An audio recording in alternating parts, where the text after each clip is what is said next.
Hari ini saya ingin berbagi informasi yang saya dapatkan dengan Anda. Dulu, saat saya sempat mengikuti pelatihan pelayanan, orang-orang di sekitar saya, sahabat-sahabat menyampaikan pendapatnya. Dikatakan bahwa kalau mereka melihat saya dalam keadaan muka datar, katanya seperti nenek sihir. Tetapi akan sungguh berbeda ketika saya mulai tersenyum. Berapa banyak di antara kita yang memang susah sekali untuk mengangkat otot ujung mulut kita untuk tersenyum. Bisa jadi karena begitu banyaknya beban-beban hidup yang terus saja ada di dalam pikiran kita, sehingga susah sekali bagi kita untuk tersenyum. Tapi mari kita belajar dari seekor hewan ciptaan Tuhan yang namanya adalah kuka. Mungkin nama kuoka ini masih jarang di telinga kita. Tapi hewan ini berada tepatnya di bagian barat Australia, di pulau yang kecil yaitu Pulau Rottnest. Hewan ini sebenarnya hampir mirip dengan kanguru. Kalau kanguru sudah sering kita dengar ya. Rottnest merupakan tempat yang sangat cocok untuk kuoka ini hidup. Jadi kuoka mirip seperti kanguru, sama-sama memiliki kantung di bagian perutnya untuk menjaga anaknya dan juga memiliki ekor yang panjang. Yang berbeda adalah kuoka ini seringkali tersenyum.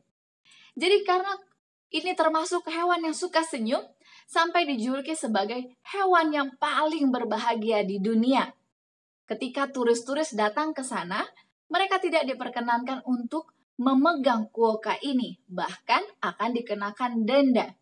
Karena jumlah populasi kuoka ini hampir punah, jadi mereka ingin melestarikan kuoka tanpa ada ancaman dari manusia. Tapi, para turis yang datang diperkenankan untuk berfoto bersama para kuoka. Dan kuoka ini pun senang untuk difoto. Jadi seringkali turis ini selfie bersama kuoka, dan kuoka ini menampilkan wajahnya yang tersenyum. Bahkan ketika tidur pun, kuoka pun tersenyum. Menarik bukan? Hewan ini termasuk hewan herbivora. Dari seekor hewan, kita dapat belajar untuk tersenyum. Biarlah ini boleh menjadi hal yang dapat memicu kita untuk terus berbahagia. Jika hewan saja bisa berbahagia, apalagi kita manusia yang terus merasakan berkat Tuhan yang dapat kita syukuri. Inilah informasi yang sangat saya syukuri. Saya rindu Anda pun dapat memiliki hal yang Anda syukuri. Mari mulailah dari hal-hal yang sederhana, yaitu hal-hal yang kecil. Baik, mari kita lanjutkan bacaan renungan pagi kita di hari terakhir di bulan Juni ini. Di tanggal 30 Juni dengan judul Warisan yang Lebih Baik. Ayat intinya tertulis di dalam 1 Petrus 1 ayat yang keempat. Untuk menerima suatu bagian yang tidak dapat binasa, yang tidak dapat cemar, dan tidak dapat layu, yang tersimpan di surga bagi kamu. Penjelasannya, permohonan kita kepada Allah janganlah keluar dari hati yang penuh dengan aspirasi mementingkan diri. Allah mendesak kita supaya memilih karunia yang akan berakhir pada kemuliaannya. Ia mau supaya kita memilih yang surgawi dan bukan yang duniawi. Ia membukakan kepada kita segala kemungkinan dan keuntungan komersial surgawi. Ia memberikan dorongan kepada tujuan-tujuan yang tertinggi, keamanan kepada harta kita yang terpilih. Apabila harta milik duniawi dilenyapkan, orang percaya akan bersukacita dalam harta surgawinya. Kekayaan yang tidak dapat hilang dalam malapetaka duniawi apapun.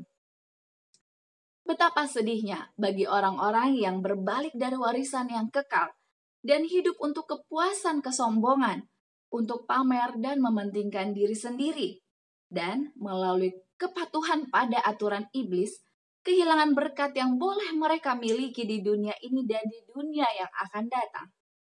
Sebenarnya mereka dapat masuk istana surga dan bergaul dengan bebasnya dan bersama-sama dengan Kristus dan malaikat-malaikat surga, serta dengan putra-putri Allah.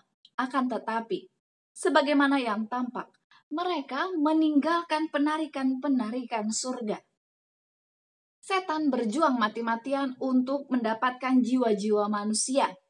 Ia mau supaya tidak seorang pun di antara mereka mengerti sekilas kehormatan yang akan datang, kemuliaan yang kekal bagi mereka yang akan menjadi penghuni surga atau menikmati pengalaman yang memberi rasa pendahuluan dari kebahagiaan surga.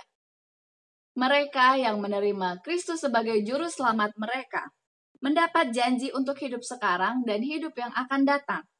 Murid Kristus yang paling hina sekalipun dapat menjadi penghuni surga dan memilih warisan Allah yang tidak akan binasa dan tidak akan layu.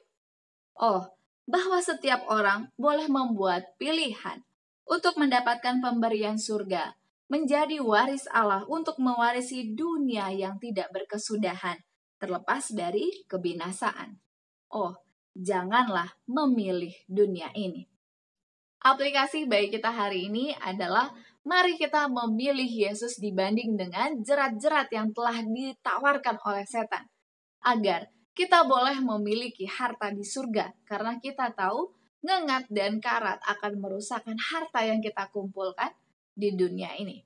Mari kita terus menuruti firman Tuhan sehingga kita boleh memiliki hidup yang kekal pada akhirnya.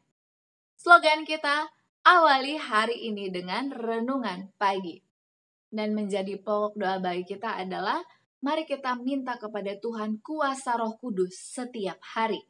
Karena dengan begitu kita akan dikuatkan untuk boleh menang dalam setiap pencobaan. Dan mari kita tambahkan dalam doa kita kepada orang-orang sahabat-sahabat kita yang terus bergumul dalam hal pemulihan kesehatan. Karena dalam masa pandemik yang semakin panjang ini, virus-virus seringkali berusaha untuk menjatuhkan kesehatan kita. Tapi biarlah dengan pertolongan Tuhan, kita semua boleh memiliki kesehatan dengan baik. Dan jika ada di antara Anda yang ingin turut didoakan, mari tuliskanlah usulan doa Anda di kolom komentar di bawah ini. Terima kasih banyak, mari kita berjumpa esok hari, dan mari kita rasakan berkat Tuhan yang selalu ada buat kita. Tuhan memberkati. Amin.